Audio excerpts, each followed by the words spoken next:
Be ready. Start.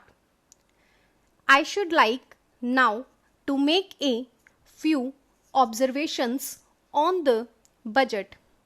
This budget marks a turning point in the history of our country. It is no use attempting, as some of my friends have done, either to deprecate the budget very strongly or to suggest that we are not witnessing a new revolution in our methods of fiscal training and technique.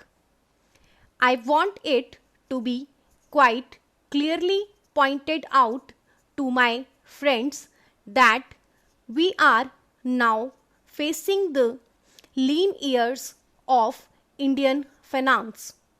Hitherto, we had revenue surpluses which were a form of public saving and which were meant to be utilized for capital development.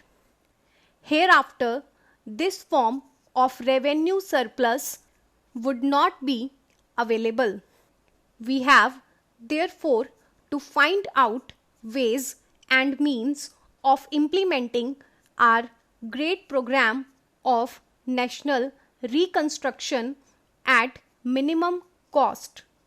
My point is that the deficit on revenue account would be of the order of about rupees 19 to 20 crores. Here, let me point out that I do not agree with those of my friends in the finance department who have attempted to suggest that rupees 9 or 18 crores which are obtained from Pakistan should be put to the revenue side of the budget. They are to be put on the capital side. But that does not seriously alter the trend of my argument. What I am suggesting is that we would have to be prepared for a deficit of a much higher order even on the revenue side. That itself should make us realize that there are very many problems which we have to face and that we have to undertake ways and means of increasing the resources of our country so that it might be possible for us to have a greater amount of surplus or a greater amount of public saving for the purpose of financing capital development. The finance minister, in the course of his speech, Mr. Deputy Minister pointed out that the deficits during the past 2 years were of the orders of rupees 83 crores. I venture humbly to disagree with him because I feel that when we are talking of deficits, we must take into account the overall deficit incurred by the central government, and that would be of the order of rupees 200 crores. During the year of relatively light expenditure, we had shortfall of about rupees 200 crores. Undoubtedly, now when we are going to have a very great amount of expenditure, we might have a greater amount of deficit, and we would have to find out ways and means of trying to meet our capital expenditure. Some members have pointed out that deficit financing is good. Others have pointed out that it is a poison. One honorable member who preceded me pointed out that it could be taken like a tonic. Now, I am not willing to enter into the merits of deficit financing or demerits of deficit financing in an academic spirit. The time has now come when we should face realities.